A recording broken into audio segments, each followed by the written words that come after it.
రాజైన హేరోదు దినములందు యూదయ దేశపు బెత్లెహేములో యేసు పుట్టిన పిమ్మట ఇదిగో తూర్పు దేశపు జ్ఞానులు యెరూషలేమునకు వచ్చి, యూదుల రాజుగా పుట్టినవాడు ఎక్కడ ఉన్నాడు?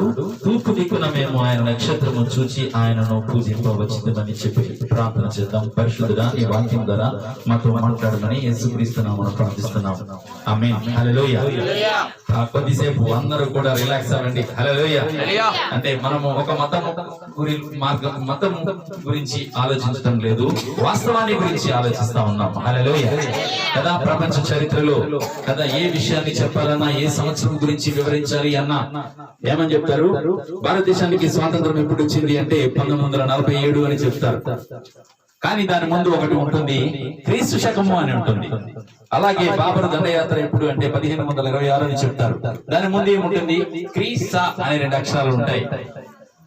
సిపాయిల తిరుగుబాటు ఎప్పుడు అంటే ఏమని చెప్తారు? 1857 అని చెప్తారు. కానీ దాని ముందు క్రీసా అంటుంది, అంటే క్రీస్తు శకం 1857. ఇప్పుడు ఉన్నది క్రీస్తు శకం 2021 సంవత్సరాలు. అంటే క్రీస్తు అనే పదం వాడకుండా ప్రపంచ చరిత్రలో సంవత్సరాలను లెక్కించడం హిస్టారియన్స్ కి సాధ్యం కాదు. క్రీస్తు శకమైన అనాలి, క్రీస్తుకు పూర్వమైన అనాలి. ఈయన ఒక డిమార్కేషన్, ఒక హద్దు, సరిహద్దుగా ఉండిపోయింది ఈ క్రీస్తు అనేటువంటి పదం. అంటే ఈ క్రీస్తు ప్రపంచ చరిత్రను 2 భాగాలుగా చేసిన వాడు. హల్లెలూయా. పాతది, కొత్తది, పూర్వము, శకం. క్రీస్తుకు పూర్వము, క్రీస్తు శకం. ఎందుకు ఈయన ఇంతగా చరిత్రను 2 భాగాలుగా చేసి ప్రపంచ చరిత్రను శాసించాడు కదా? ప్రపంచ చరిత్రను శాసించాడు. ఏ వ్యక్తి, ఏ నరుడు, ఏ పూజింపదగిన వ్యక్తి కూడా ప్రపంచ చరిత్రను 2 భాగాలు చేయలేకపోయాడు. కానీ ఈ క్రీస్తు అనే ఆయన ప్రపంచ చరిత్రను 2 భాగాలు చేశాడు. క్రీస్తు పూర్వము, క్రీస్తు శకము అని. అంటే ఇప్పుడున్న క్యాలెండర్ ఎలాంటి క్యాలెండర్? ఏదో క్యాలెండర్ నడుస్తూ ఉంది. దీనికి పూర్వం అనేక మంది అనేక క్యాలెండర్స్ ఉపయోగించారు. Dutch calendar, French calendar, Greek calendar, Roman calendar, Hebrew calendar, English calendar, ఇలాగ రకరకాల క్యాలెండర్స్ ని వాడుతూ వచ్చారు. కానీ ప్రస్తుతం అనేక సవరణల తర్వాత ఇప్పుడు ఉన్న క్యాలెండర్ నిలిచిపోయింది. ఈ క్యాలెండర్ గురించి మనం మాట్లాడితే, ఈ క్యాలెండర్ లో యేసు క్రీస్తు పుట్టిన రోజు ఎప్పుడు అని అంటే బైబిల్ గ్రంథంలో 12 నెలలు లెక్కించబడ్డాయి. అందుబాటులో ఉన్నటువంటి బైబిల్ గ్రంథాన్ని అందరము చదువుగాక. ఆమేన్. హల్లెలూయా. ఎవరు మోసపోకూడదని, ఎవరు పరలోక రాజ్యానికి రాకుండా ఉండకూడదని ప్రేమ గల దేవుడు ప్రపంచ భాషలన్నింటిలో కూడా పరిశుద్ధ గ్రంథాన్ని తర్జుమా చేయించి అందరికీ రీజనల్ లాంగ్వేజ్ అందుబాటులో ఉంచాడు. హల్లెలూయా. హల్లెలూయా. కాబట్టి ప్రతి ఒక్కరూ కూడా చదవదగిన పుస్తకం ఏమిటి అంటే పరిశుద్ధ గ్రంథం. అది నిన్ను పరిశుద్ధంగా మార్చే గ్రంథం. హల్లెలూయా. ఈ గ్రంథానికి అధికారి, ఈ గ్రంథానికి నాయకుడు, ఈ గ్రంథానికి దేవుడు, ఈ గ్రంథానికి సృష్టికర్త ఆయనే యేసుక్రీస్తు. హల్లెలూయా.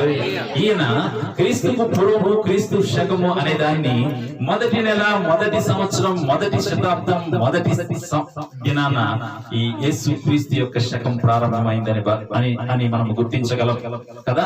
ఇప్పుడున్న క్యాలెండర్ ప్రకారంగా మొదటి నెల, మొదటి రోజు, మొదటి సంవత్సరం, మొదటి శకంలో మొదటి రోజున ఈయన క్రీస్తు అనే పదాన్ని అమలులోకి తెచ్చారు చరిత్రకారులైన ఈయనైనా సరే. హల్లెలూయా. హల్లెలూయా. అంటే ఫస్ట్ హ్యాపీ క్రిస్మస్ లేదా ఫస్ట్ హ్యాపీ న్యూ ఇయర్ అనేది మొదటి శకంలో మొదటి సంవత్సరం, మొదటి నెల, మొదటి రోజున జరిగింది. హల్లెలూయా. అంటే క్రీస్తు శకము ప్రారంభము మొదటి దినాన జరిగింది. అంటే జనవరి 1 కదా? ఈ జనవరి 1 ఎలా వచ్చింది అంటే యేసు క్రీస్తు అనేటువంటి ఒక శిశువునకు నామకరణ చేయబడింది. లూకా సువార్త 2వ అధ్యాయము 21 ప్రకారముగా ఏమని రాస్తుంటుంది అక్కడ? గర్భమందు ఆయన పడక మునుపు దేవదూత చేత పెట్టబడిన యేసు క్రీస్తు అనే పేరు ఆయనకు పెట్టబడెను. ఎప్పుడు పెట్టారు? 8వ దినమున పేరు పెట్టారట.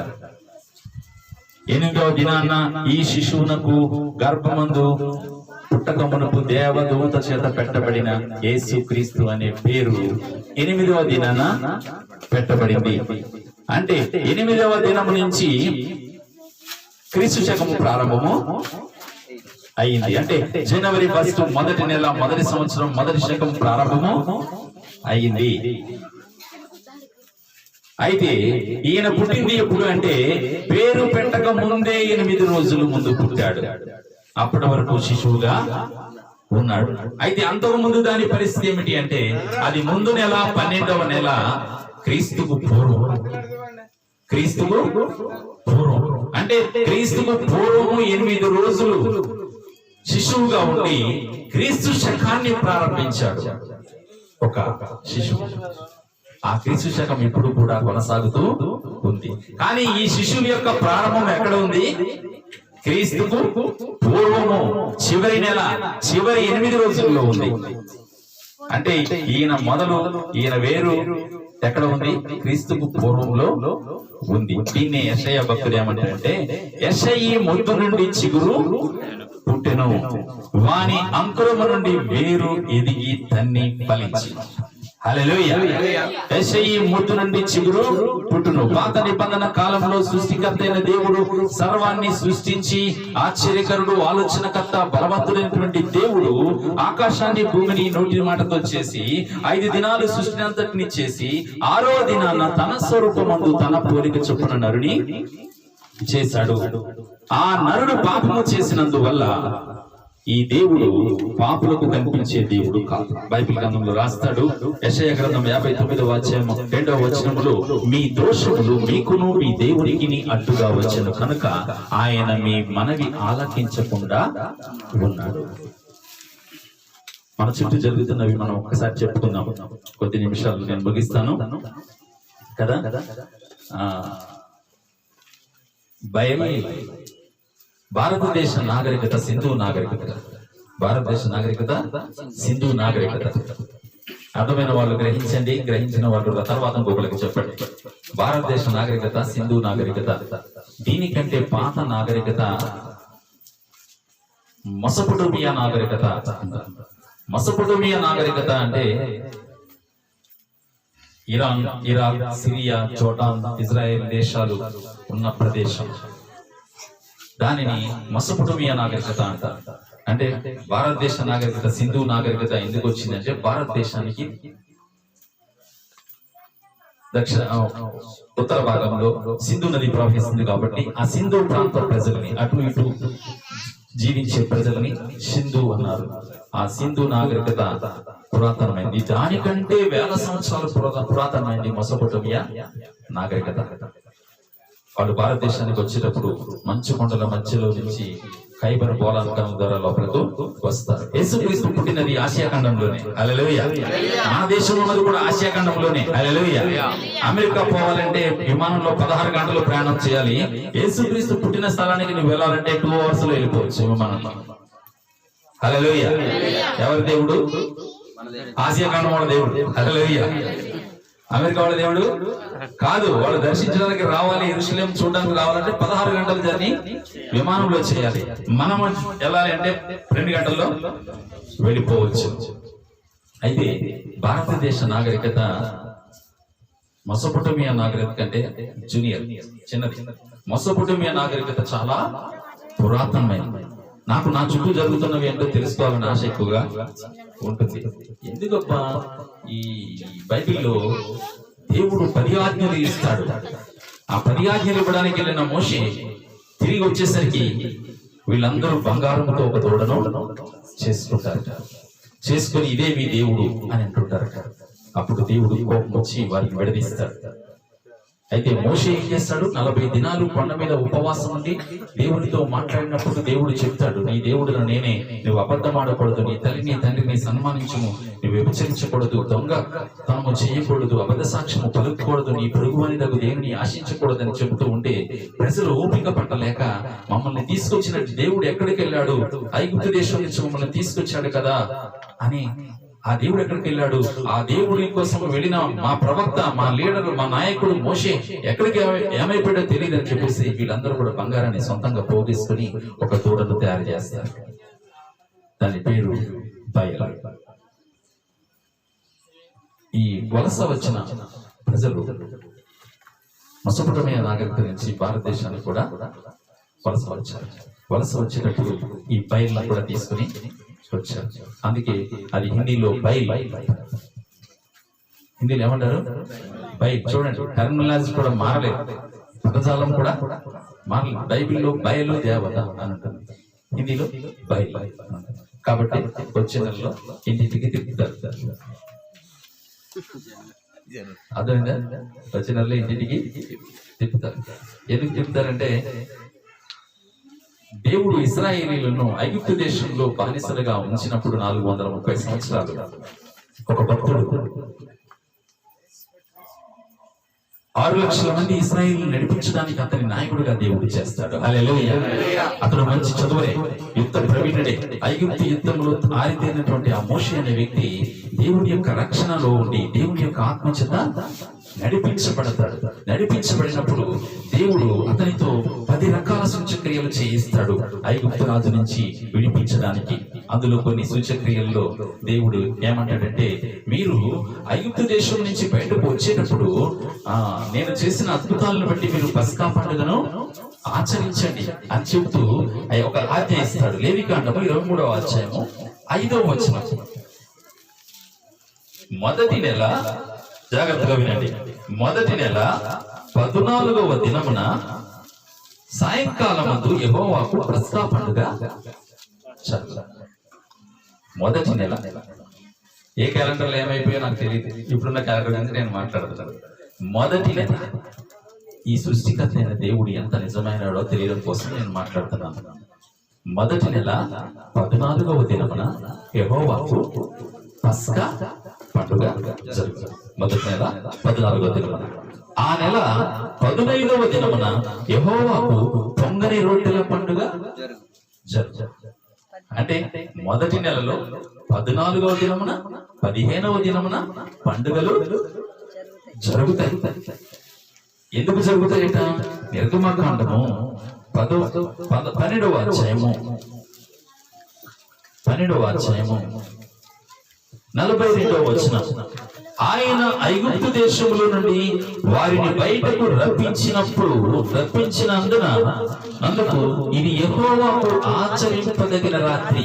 ఇశ్రాయేలీయులందరూ తమ తమ తరములలో యెహోవాకు ఆచరింపదగిన రాత్రి. ఆ రాత్రి ఏమి జరిగిందట? 29వ వచనం. అర్ధరాత్రి వేళ జరిగినదేమనగా, సింహాసనం మీద కూర్చున్న ఫరో మొదలుకొని చెరసాలలో ఉన్న ఖైదీ యొక్క తొలి పిల్ల వరకు ఐగుప్తు దేశమందరి తొలి పిల్లలందరినీ, పశువులన్నింటినీ యెహోవా హతము చేసెను కదా. తర్వాత 14వ వచనం. కాబట్టి ఈ దినము జ్ఞాపకార్థముగా మీరు మీ యెహోవాకు పండుగ దానిని ఆచరింపబడును. తరతరములకు అది నిత్యమైన కట్టడగా ఆచరించవలెను. హల్లెలూయా. మొదటి నెల 13వ దినము రాత్రి మొదలవుతుంది పండగ. 14వ దినము జరుగుతుంది. 15వ దినము పొంగని రొట్టెల పండగ జరుగుతుంది. ఎవరికి జరుగుతుంది అంటే, ఎందుకు జరుగుతుంది అంటే, ఇందాక చెప్పాను కదా, ఐగుప్తు దేశంలో ఇశ్రాయేలు ప్రజలు. బైబిల్లో అబ్రహాం అనే విశ్వాసి ఉంటాడు, మంచి విశ్వాసి. ఆయన మనవలు ఇశ్రాయేలీయులు. ప్రస్తుతం ఉన్న ఇశ్రాయేల్ దేశమే. ఆ దేశంలో ఉన్నవారు 430 సంవత్సరాలు బానిసలుగా ఉండిపోతారు. వారి దేవుడిని మర్చిపోయి, వారి దేవుడే కాదు, ఈయన అందరి దేవుడు. ఇక్కడ వాళ్ళకు ఒక ఆచారం ఇస్తారు. మీరు గమనించండి, నీవు ఆజ్ఞలు ఎలాగొచ్చాయి అంటే, రంపచోడవరం మెయిన్ రోడ్ లో యాక్సిడెంట్లు అవుతున్నాయి అనగానే ఎస్పీ గారు ఏం చేశారు? స్పీడ్ బ్రేకర్ ఏంటి అన్నారు. ఎందుకు? యాక్సిడెంట్లు ఆగడానికి. నెక్స్ట్ మంత్ స్టేట్మెంట్ చూశారు, యాక్సిడెంట్లు ఆగట్లేదు. ఈసారి సెకండ్ డబుల్ స్పీడ్ బ్రేకర్ ఏంటి అన్నారు. మరలా 2 నెలల తర్వాత రివ్యూ చూశారు, ఇప్పుడు యాక్సిడెంట్లు ఆగట్లేదు సార్, ట్రిపుల్ బ్రేకర్ ఏంటి అన్నారు. తర్వాత ఏం చేశారు? వచ్చే పోయే వాళ్ళందరి లైసెన్సులు ఉండాలి, చెక్ చేయండి. ఎన్ని ఆజ్ఞలు అయ్యాయి? మొదటి బ్రేకర్, 2వ బ్రేకర్, 3వ బ్రేకర్. వచ్చే పోయే వాళ్ళ లైసెన్సులు చెక్ చేయాలి. ఇంకా 4 ఆజ్ఞలు అయిపోయాయి. ఇంకా యాక్సిడెంట్లు ఆగట్లేదు. అప్పుడు ఆయన అన్నాడు, 18 సంవత్సరాలు దాటిన వాడు ఎవరి దగ్గర లైసెన్స్ లేకపోయినా పనిష్మెంట్, 40 సంవత్సరాలు దాటిన వాడు ఎవరి దగ్గర లైసెన్స్ లేకపోయినా పనిష్మెంట్ ఇవ్వంటారు. అక్కడ ఆజ్ఞలు ఎన్ని అయ్యాయి? 6 అయ్యాయి. ఏంటి కారణము? యాక్సిడెంట్ ని నిరోధించాలి. ఇలాగే దేవుడు కూడా మనిషి పాపమును చేయకూడదు అనే ఉద్దేశంతో ఆజ్ఞలు ఇస్తూ వస్తున్నాడు. నువ్వు అబద్ధం ఆడకూడదు, దొంగతనం చేయకూడదు, నరహత్య చేయకూడదు, వ్యభిచరించకూడదు, లంచము తీసుకునకూడదు, మోసగించకూడదు, పగ ఉండకూడదు, కక్ష ఉండకూడదు అని ఆజ్ఞలు ఇస్తూ ఇస్తూ ఇస్తూ ఇస్తూ ఇస్తూ వస్తున్నాడు. అంటే ఆయా తరాలను బట్టి, వారి జ్ఞానాన్ని బట్టి దేవుడు తన జ్ఞానాన్ని బయట వేస్తున్నాడు, తన పరిశుద్ధతను బయట వేస్తున్నాడు. ఇప్పుడు ఏ స్టేజ్కి వచ్చాడంటే, ఒక వ్యక్తిని మోహపు చూపుతో చూచు ప్రతి వాడును అప్పుడే తన హృదయమందు వ్యభిచారం చేసిన వాడు ఆకును. అంటే తన తలంపులోకి పాపం తెచ్చుకున్నవాడు పాపం చేసిన వాడు అవుతాడు. ఇలాగున దేవుడు ఆజ్ఞలు ఇస్తూ ఉన్నప్పుడు ఈ బయలుదేవత వచ్చింది. ఆ బయలును తీసుకొని కూడా భారతదేశానికి వచ్చారు, లేదా భారతదేశానికి కూడా ఆ వార్త అందింది. కాబట్టి బయలు ఈ ఆరాధనలు అందిస్తున్నారు. ఇక మొదటి నెల, మొదటి సంవత్సరం, మొదటి రోజున, మొదటి 14వ దినమునకు ముందు రాత్రి ఏం జరిగిందట? ఇశ్రాయేలు దేవుడు ఇశ్రాయేలీయులను బానిసత్వం నుంచి విడిపించడానికి, ఐగుప్తు ఫరోరాజు చేతి నుంచి వారిని విడిపించి సొంత దేశానికి పంపించడానికి ఈ మోషే నాయకత్వంలో 6 లక్షల మంది నడిపించే ముందు ఐగుప్తు రాజు కఠినమైన హృదయంతో ఉండి వారిని పోనివాడు. ఎందుకంటే బానిసత్వముగా ఉండి వాళ్ళు పనులు చేయించుకుంటూ ఉంటారు. ఇప్పుడున్న పిరమిడ్స్ కూడా వాళ్ళ ద్వారానే కట్టబడ్డాయి అనేది ఒక చరిత్రకారుల యొక్క అంచనా. అయితే వాళ్ళ బానిసత్వం నుంచి విడిపించే ముందు తేళ్లను, పేళ్లను, కప్పలను, ఇలాంటి వాటిని అన్నింటినీ అద్భుత కార్యాలు చేసి ఇశ్రాయేలీలో ప్రజలు ధైర్యంగా ఉండడానికి, ఐగుప్తీయులు బానిసత్వం నుంచి విడుదల పొందడానికి ఈ ఏర్పాటు చేస్తారు. ఇక చివరిగా ఏమంటాడంటే, నువ్వు 6 లక్షల మంది ఇశ్రాయేలీయులను నువ్వు పోనీయకపోయినట్లయితే ఈ రాత్రి ఫరో మొదటి సంతానం అంతా కూడా నాశనం చేయబడుతుంది అని దేవుడు చెప్తాడు. అప్పుడు మోషే వెళ్ళి ఫరో రాజు చెప్తాడు, ఏమనంటే, నా దేవుడు ఈసారి నువ్వు ఇశ్రాయేలీయులు 6 లక్షల మంది సొంత దేశానికి పంపకపోతే, వారి ప్రయాణాన్ని నీవు కొనసాగించడానికి అంగీకరించకపోతే నీ తొలి సంతానం చనిపోతుంది అని చెప్తాడు. చెప్పినప్పుడు ఆ మాట ఫరోకు చెప్తే ఫరో చూద్దాంలే అంటాడు.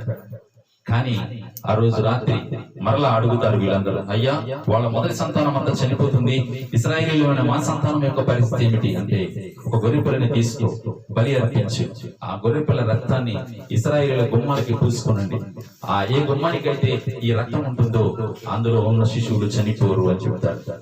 అయితే ఆ రోజు రాత్రి దేవుడు చెప్పిన మాట చొప్పున తొలి చూలు పిల్లలను చంపడానికి ఒక దేవతతో వస్తూ ఉన్నప్పుడు ఇశ్రాయేలీయులు ఎలా ఉన్నారట? ఇక్కడ రాసిన చూడండి, నిర్గమకాండము 12వ అధ్యాయము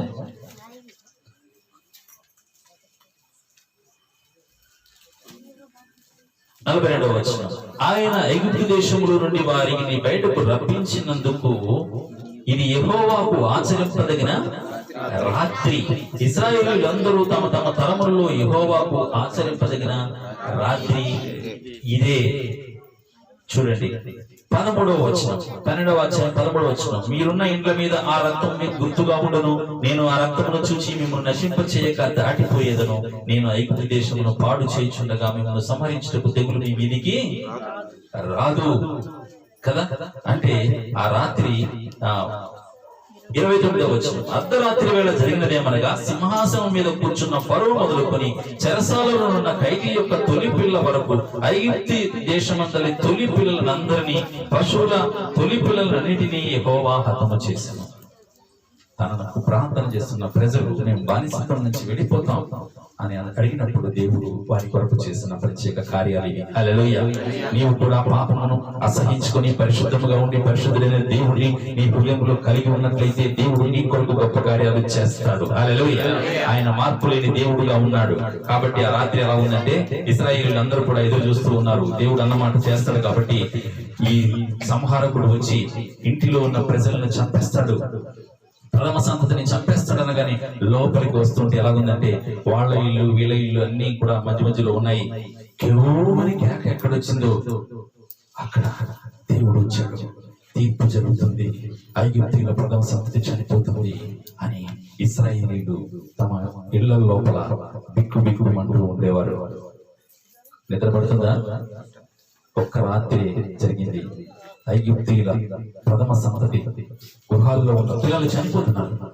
కానీ ఇశ్రాయేలీయులు మాత్రం దేవుడికి ప్రార్థన చేసి ఆ బలి పశువు యొక్క రక్తాన్ని గుమ్మాలకు పూసుకున్నారు. కాబట్టి దేవుడు ఏమంటాడు, ఈ మొదటి నెల 14వ దినములకు ముందు రాత్రి మీరు ఐగుప్తు దేశం నుంచి బయటకు బయలుదేరారు. ఎలాంటి పరిస్థితి అంటే ఐగుప్తీయుల యొక్క ప్రథమ సంతతిని నేను హతమారుస్తూ ఉండగా మీరు బయలుదేరారు. కాబట్టి ఆ రాత్రిని మీరు ఆచరించాలి అంటాడు. అంటే ఆ రాత్రి ఎలాగో ఇశ్రాయేలుకు పక్క ఇంటిలో మరణం జరిగిందంటే నిద్రపడుతుందా? నిద్ర పట్టలేదు. మీరు ఇళ్లలో ఉండి గమనిస్తున్నారు. ఆ దూత ఏ ఇంటికి వెళ్ళిపోతుంది, ఎవరిని హతమారుస్తుంది, ఆ దూత ఏ ఇంటికి వెళితే అక్కడ శిక్ష పడుతుంది. కాబట్టి వీరికట ఆ ముందు రోజు రాత్రి అంతా నిద్ర లేకుండా ఏం చేశారు? చలి కాగడానికి వంటేశారు. ఆ మంటే రేపు వచ్చిన మంట, ఆ మంటే వచ్చిన లేసి ఎందుకు వేస్తున్నామో తెలియదు. దాని వెనక ఉన్న చరిత్ర ఇది. అందరూ ఆ చరిత్ర తెలుసుకుందరు కాక, నిజమైన పండగ చేసుకుందరు కాక. హల్లెలూయా, హల్లెలూయా. కాబట్టి అర్ధరాత్రి వేళ ఎందుకు మెలకువగా ఉన్నారు వీళ్ళు అంటే నిద్ర పట్టక కాదు, పుట్టినే కాదు. నిద్ర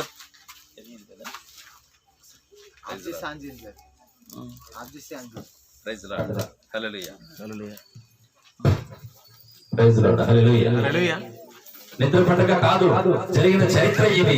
ఐగుప్తీయుల నుంచి ఇశ్రాయేలును విడిపించడానికి దేవుడు ఈ కార్యము చేశాడు. కాబట్టి ఇది మీ తరతరములకు కట్టడ కనుక మొదటి నెల 14వ దినము ముందు రోజు రాత్రి మీరు ఈ పండగ ఆచరించవలెను. దానికి పులియని రొట్టెల పండగనే వచ్చింది. 14వ రోజున దాన్ని ఆచరించారట.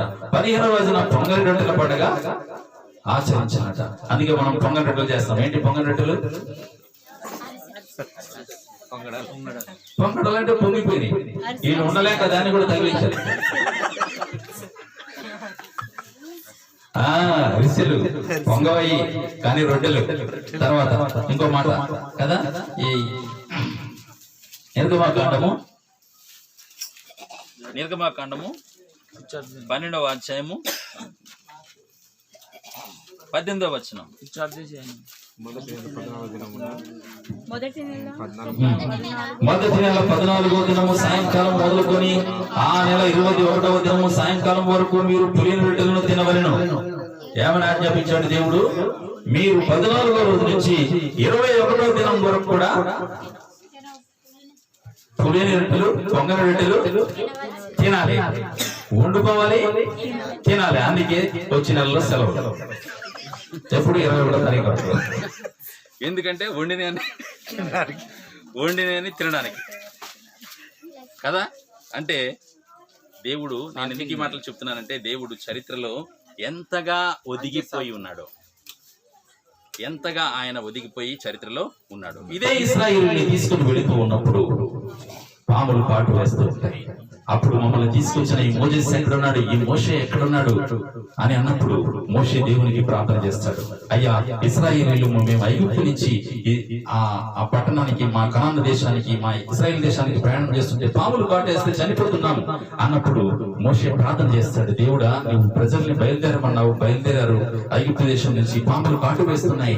ఆ కాటు వేస్తున్న పాముల్ని అదుపు చేయడం మాకు తెలియటం లేదు అన్నప్పుడు దేవుడు చెప్తాడు కదా, ఒక ఇత్తడి పామును నువ్వు చేసి ప్రజలందరూ ఉంటున్న పాళెములో పెట్టుము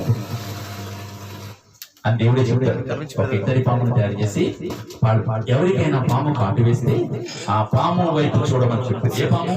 ఇత్తడి సర్పము వైపు చూడమని చెప్పు, వారు బ్రతుకుతారు. ఇది దేవుని మాట కనుక ఆ సర్పం వైపు చూచిన వారు బ్రతికారు.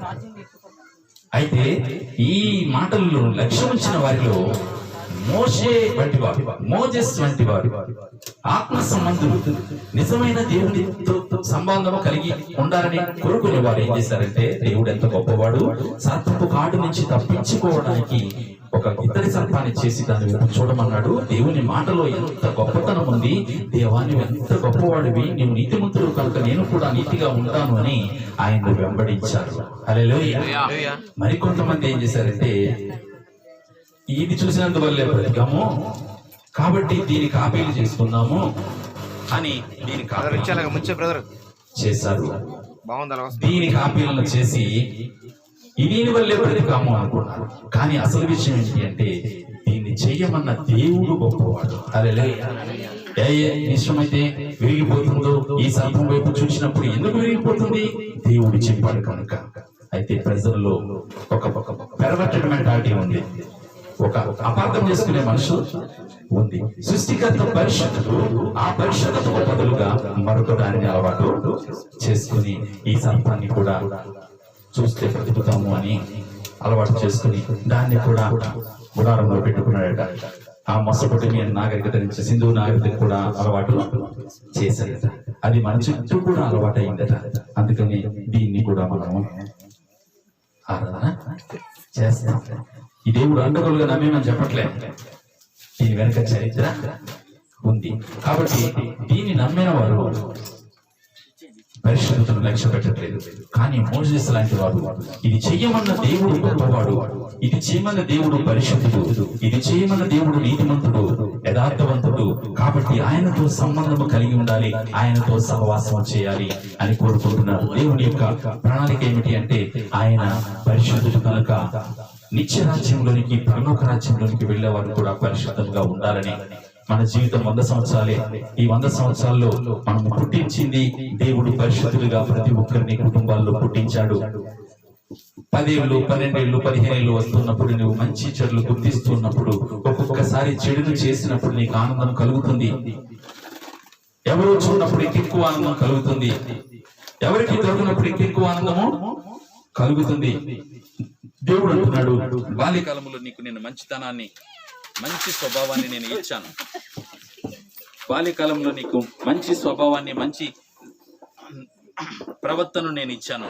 అయితే నీవు దాన్ని తొలగించుకున్నావు, నీ ఉద్దేశ ప్రకారంగా నువ్వు నడిపించబడ్డావు అని దేవుడు చెప్తూ ఉన్నాడు. ఆ చెప్తున్నటువంటి ఆ మాటలను ఎవరైతే లక్ష్యం ఉంచి తమ జీవితంలో యేసు ప్రభుని కలిగి ఉంటారో వారి ప్రవర్తన మార్చబడుతుంది. హల్లెలూయా. వారు దేవుని కొరకు సాక్షులుగా ఉంటారు. హల్లెలూయా.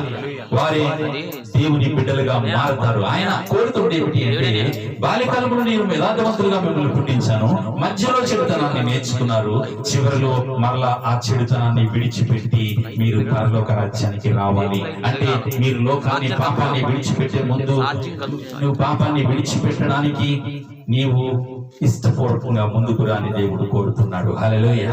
దేవుడు అంటారు కూడా కరెక్టే, నేను భూమి మీదకు మిమ్మల్ని మంచివారిగా ఇచ్చాను, మీరు తిరిగి భూమిని విడిచిపెట్టేటప్పుడు కూడా మంచివారిగా రండి.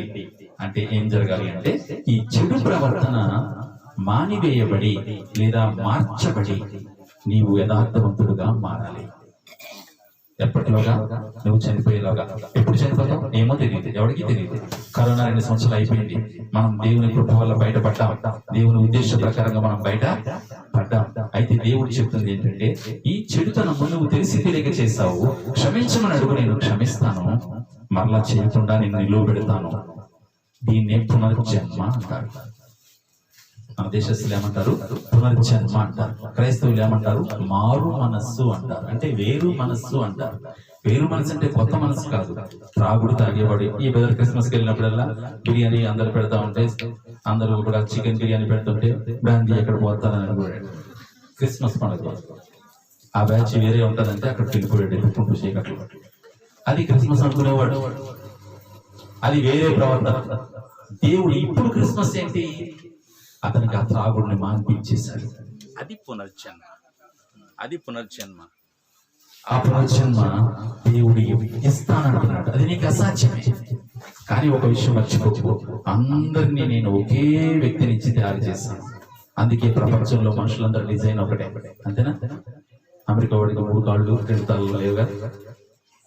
అమెరికా వాడికి ఒకటే తల, మనకు ఒకటే తల. ఆడికి 2 కాళ్ళు, మనకి 2 కాళ్ళు, వేరేది ఏమీ లేదు. అంటే ఏదో జరుగుతుంది. ఏం జరుగుతుంది? మనుషుల ప్రవర్తన. ప్రపంచంలో జాతులేమీ లేవు, కానీ పాపమును ప్రేమించే జాతి, పాపమును అసహించుకునే జాతి, రెండు జాతులు ఉన్నాయి. కాబట్టి మనము ఈ చరిత్రలో మొదటి దినము, మొదటి నెల, మొదటి దినము ఏంటిది? క్రీస్తు శక ప్రారంభము. 14వ దినము ముందు రోజు రాత్రి ఏంటి? జాగారం. దేవుడు హతమార్చడానికి వచ్చాడు. అంటే ఎవరిని హతమార్చడానికి వచ్చాడు? ఆయన తన ప్రజలను పోనివ్వనందుకు. కాబట్టి మొదటి రోజు ముందు రోజు రాత్రి మీరందరూ కూడా మెలకువగా ఉండాలి. ఆ మెలకువగా ఉండడానికి మంటలు వేసుకోవాలి. ఇక్కడ పక్కలు తినడానికి కూడా 21 రోజు. ఎప్పటి నుంచట? 14వ దినం వండినవి 21వ రోజు వరకు తినాలట. ఇది అసలు దేవుడు అక్కడ చెప్పిన మాట. ఇంకొక మాట నేను చెప్తాను, చెప్పి నేను బలిస్తాను. అలాగే లేవీకాండము 23వ అధ్యాయము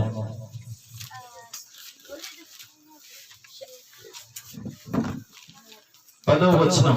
నేను మీకు ఇచ్చిన దేశమునకు మీరు వచ్చి దాని పంటను కోయినప్పుడు మీ మొదటి నెల పంటలో ఒక పనను యాజకుని యొద్దకు తేవలెను కదా. మొదటి నెలలోనే ఇది కూడా జరుగుతుందట. ఏం జరుగుతుంది? 18వ వచనం. యెహోవాకు కృత ఫలముతో నైవేద్యము అర్పించవలెను, అవి యెహోవాకు ప్రథమ ఫలం అర్పణము కదా. 22వ వచనం. మీ పంట కోయినప్పుడు మీ పొలం యొక్క ఓడలను పూర్తిగా కోయకూడదు, నీ కోతలో రాలిన పరిగను ఏరుకొనకూడదు, పేదలకు దాన్ని పరదేశులకు దాన్ని విడిచిపెట్టవలెను. మొదటి నెల ఏం జరుగుతుందట? ప్రజలందరూ కూడా పంటను సమకూరుస్తారట. కోసిన పంటనంతటిని కూడా సమకూరుస్తారట. అందుకోసము అది యాజకునికి ఏ విధంగా ఇవ్వాలి అనేది కూడా ఇక్కడ రాశాడు. కాబట్టి మన పంట సమకూర్చేది ఇలా ప్రారంభమైంది.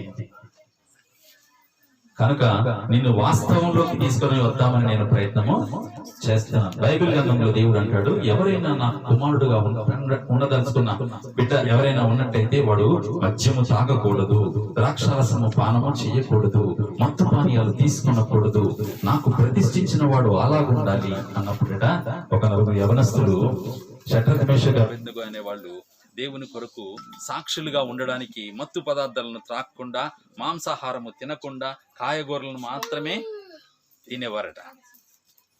వారిని పరిశీలించినప్పుడు అన్ని దేశస్తుల కంటే తెలివైన వారిగా వాళ్ళు ఉన్నారట. ఇది ఎక్కడ జరిగింది అంటే మెసొపొటేమియా నాగరికతలోనే జరిగింది. ఇది కూడా అంటే ఇరాన్, ఇరాక్, ఇజ్రాయెల్ ప్రాంతాల్లోనే జరిగింది. అయితే చూసిన వాళ్ళందరూ ఏమనుకున్నారంటే వీళ్ళ దేవుడు ఎంత గొప్పవాడు, ఎంతో పరిశుద్ధుడు, మద్యపానము తాగకుండా తమను తాము అపవిత్రపరచుకోకుండా పరిశుద్ధముగా ఉన్నటువంటి వారిని దేవుడు జ్ఞానముతో నింపివేసి ఆ దేశంలో ప్రధానులుగా నిలువబెట్టాడట. హల్లెలూయా. బానిసలుగా వెళ్ళిన వారిని ప్రధానులుగా నిలువబెట్టారట. అయితే చూసిన వారు కొందరు అనుకున్నారు, వీరి దేవుడు ఎంత గొప్పవాడు, అంత మద్యము తాగకుండా అంత నిష్టగా పరిశుద్ధంగా ఉంటూ మాంసాహారము తినకుండా చక్కగా కాయగూరలను తింటూ ఉంటే ఎంత జ్ఞానం వచ్చాడు దేవుడు. కాబట్టి మన జీవితాలని దేవునికి అప్పగించుకుందాం. ఆయన పరిశుద్ధుడు, నీతిమంతుడు, మనము కూడా పరిశుద్ధులుగా ఉందామని కొంతమంది అనుకున్నారట. కేవలం వీళ్ళు ఆకుకూరలు తిన్నందుకే ఇలాగున్నారు. ఆ బ్యాచ్ కూడా మెసొపొటేమియా నాగరికత నుంచి సింధు నాగరికతకి జబ్బు అంటించింది. అంటే ఆకుకూరలు తింటే తెలివితేటలు వస్తాయి, కానీ దాని వెనుక ఉన్న దేవుడు నీ మరిచిపోయాడు. ఆ దేవుడు ఏమంటున్నాడు? మద్యం తీసుకోవద్దు, అల్లరిగా ఉండొద్దు, మోసపూరితముగా ఉండొద్దు, పరిశుద్ధముగా ఉంటే నేను నీకు జ్ఞానాన్ని ఇస్తానంటున్నాడు. కానీ ఈ మనుషులు ఏం గ్రహించారంటే ఆకుకూరలు తింటే చాలు జ్ఞానము వస్తుంది. జ్ఞానం, లోక సంబంధమైన జ్ఞానం వస్తుంది, కానీ స్వర్గానికి వెళ్ళే జ్ఞానం మాత్రం రాదు. వాళ్ళు మన చుట్టూ వచ్చారు. అంటే నీ చుట్టూ జరుగుతున్నాయని నేను చెప్తున్నాను. కాబట్టి నీవు నిజాన్ని గుర్తు తిరగడానికి దేవుడు ఆత్మస్వరూపైన వాడే. ఇంకా చాలా విషయాలనే సమయం అయిపోయింది, చాలా ఎక్కువైంది కాబట్టి తర్వాత చెప్పుకుందాం. ఈ ఆత్మస్వరూపైన దేవుడు శరీరధారి అయి భూమి మీదకు వచ్చాడు. ఆయన పేరు యేసుక్రీస్తు. ఆ క్రీస్తు అనే పదముని చరిత్ర పుస్తకాల నుంచి తీసివేయడం ఎవరికి సాధ్యమో కాదు. నేను చివరిగా కోరుతున్నది ఏమిటంటే, చరిత్రకు క్రీస్తుకు పూర్వం ఉంది, క్రీస్తు శకం ఉన్నది. మరి నీకు క్రీస్తుకు పూర్వం ఉందా, క్రీస్తు శకం ఉందా? నాకు క్రీస్తు పూర్వము క్రీస్తు శకం ఉంది. ఏమిటంటే నేను దేవుడు లేడనేవాడిని, కమ్యూనిస్ట్ లక్షణాలు ఉన్నవాడిని, చాలా ప్రమాదకరమైనటువంటి ఆలోచనలు కలిగిన వాడిని, అల్లచిల్లరగా ఉండేవాడిని, సినిమాలు టీవీలతో ఉండేవాడిని, గొడవలు అంటే ముందుకెళ్లేవాడిని, ఇంకా తల్లిదండ్రులకు అవిధేయుడిగా ఉండేవాడిని, బంధువుల మధ్య సమాధానం లేకుండా ఉండేవాడిని, బాగా కక్ష దేశంతో ఉండేవాడిని. దేవుడు ఉన్నాడని గుర్తించినప్పుడు దేవుని దగ్గర క్షమాపణ అడిగి మరలా చేయకుండా దేవుడు నన్ను నిలువబెట్టాడు. హల్లెలూయా. అప్పుడు క్రీస్తు శకము నా జీవితంలో ప్రారంభమైంది. హల్లెలూయా, హల్లెలూయా. దేవుడు మన ప్రతి ఒక్కరి జీవితంలో క్రీస్తుకు పూర్వాన్ని క్రీస్తు శకాన్ని విభజించును గాక. ఆమేన్, హల్లెలూయా. ఆ చరిత్రనే భాగాలు చేసిన వాడు నీ జీవితాన్ని భాగాలు చేయడా?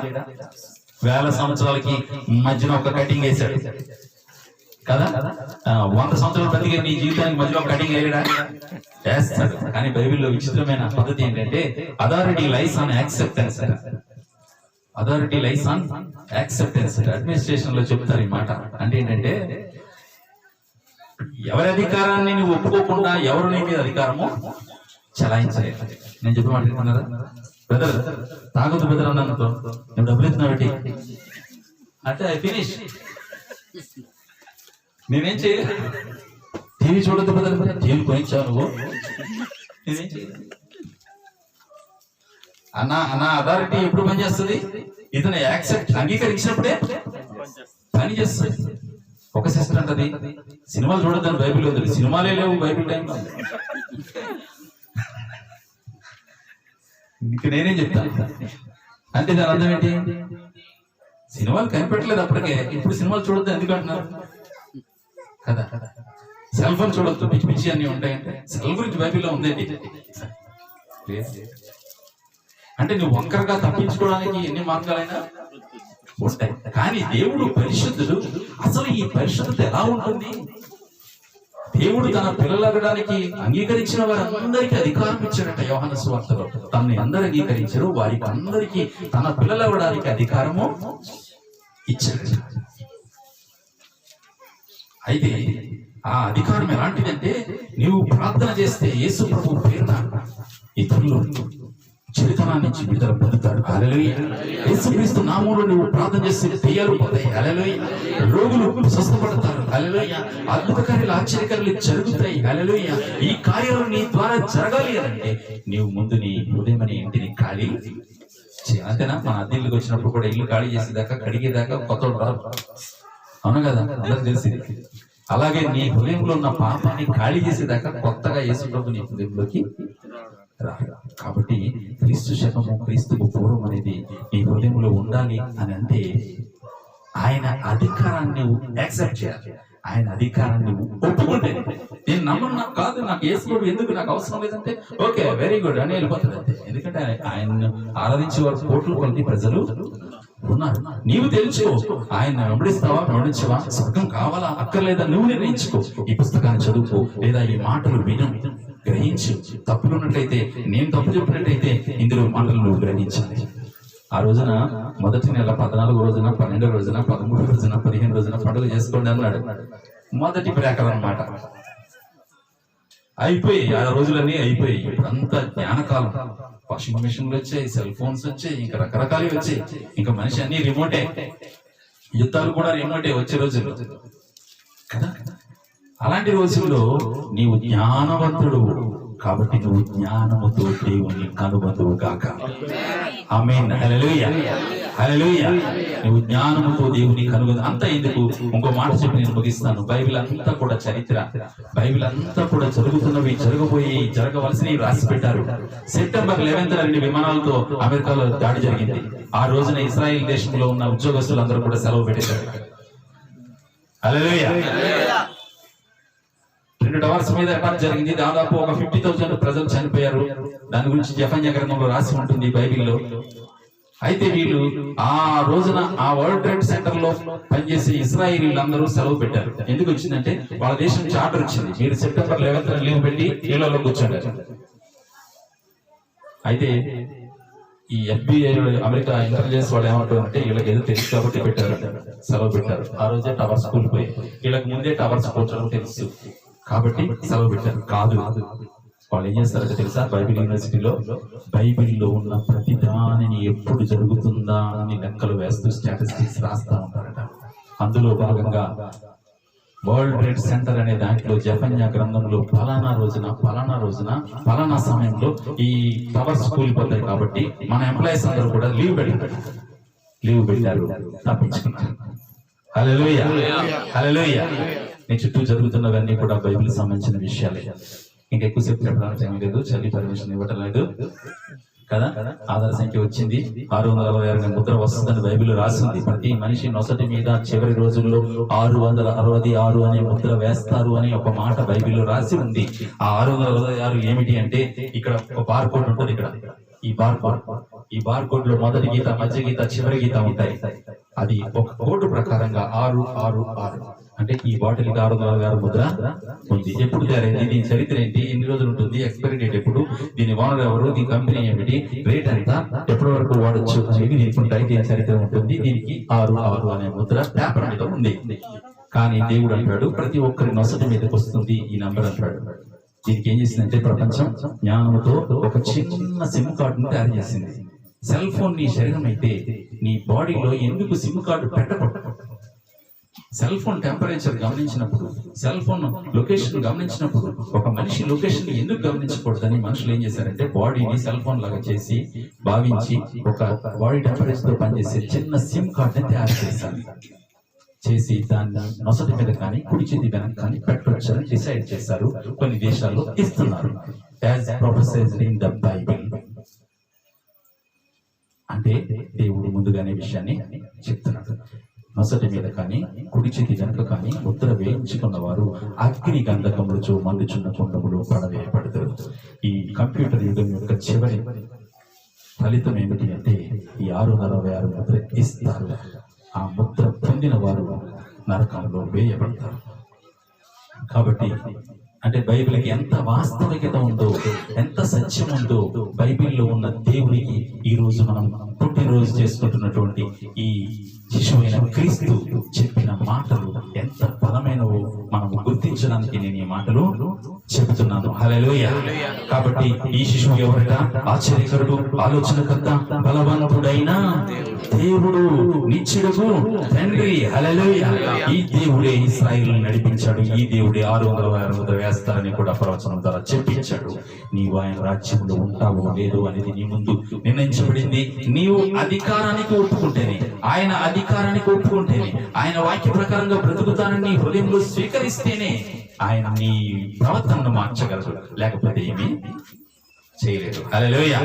ఈ రోజుల్లో BA అంటే బ్యాచులర్ ఆఫ్ ఆర్ట్స్ కాదు, బోర్న్ అగైన్. ME అంటే మైటీ అనాయింట్మెంట్. హల్లెలూయా. కాబట్టి ఈ క్రిస్మస్ సందర్భంగా అందరికీ క్రిస్మస్ శుభాకాంక్షలు. అందరూ కూడా ఈ సృష్టికర్త దేవుని గుర్తెరుగుదురుగాక. దేవుని వాక్య ప్రకారంగా మన ప్రవర్తన మార్చుకోవడానికి ఆయన అధికారమునకు మనం ఒప్పుకుందుముగాక. హల్లెలూయా, హల్లెలూయా. దేవునికి ఏ భేదము లేదు. దేవుని దృష్టిలో అందరూ సమానులే. అందరూ ఆయన పోలికలో ఉన్నవారే కనుక ప్రతి ఒక్కరి జీవితాల్లో క్రీస్తుకు పూర్వము ఏర్పడనుగాక, క్రీస్తు శకము ప్రారంభమవునుగాక. ప్రారంభమైన వారి జీవితాల్లో అది ఇంకనూ బహుబలంగా కొనసాగునుగాక. హల్లెలూయా. దేవుడి మాటలు దీవించునుగాక. దేవుడు నాకు ఇచ్చిన అవకాశాన్ని బట్టి దేవునికి వందనాలు. హల్లెలూయా.